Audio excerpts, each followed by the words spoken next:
অপরিকল্পিত এসআইআর এর কারণে আজকে 2 মাসের মধ্যে প্রায় 84 জন মানুষ মারা গেছে। 116টা আত্মঘাতীর ঘটনা ঘটেছে। যারা সুইসাইড অ্যাটেম্প করেছে তার মধ্যে 84 জন মারা গেছে। আপনি ভাবুন,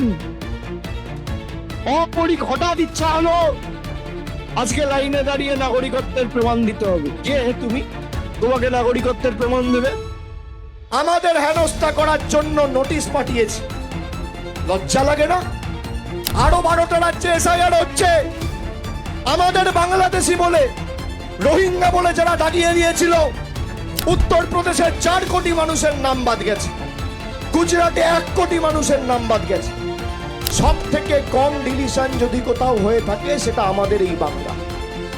আর এই বাংলায় যেহেতু কম ডিলিশন হয়েছে, নির্বাচন কমিশন আর ভ্যানিশ কুমারকে কাজে লাগিয়ে জোর জবরদস্তি নাম বাদ দেওয়ার ষড়যন্ত্র করছে ভারতীয় জনতা পার্টি।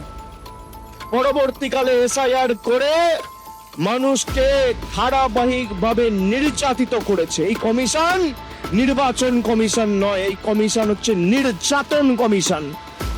যে মানুষগুলো এদের ভোট দিয়ে নির্বাচিত করেছে তাদেরকে বলছে অবৈধ।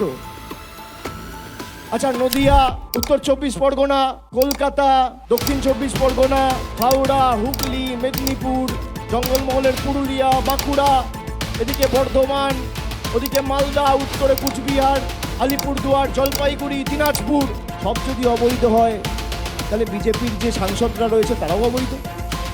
আর যারা বাংলার মানুষকে অত্যাচারিত করেছে, এই কাছারি ময়দানের মাটি থেকে আগামী দিন চ্যালেঞ্জ ছুড়ে দিয়ে যাচ্ছি, 250-র বেশি আসন পেয়ে তৃণমূল জিতবে আর 50-এর নিচে বিজেপিকে নামাবো।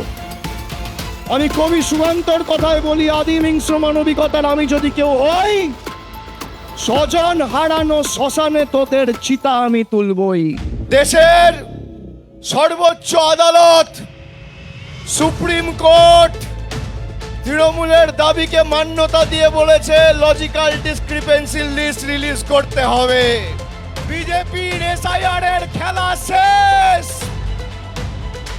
তাহলে কার ক্ষমতা বেশি, মোদিজি, 10 কোটি মানুষ, না বিজেপির জমিদার বহিরাগত জল্লাদ, না খেটে খাওয়া মানুষ?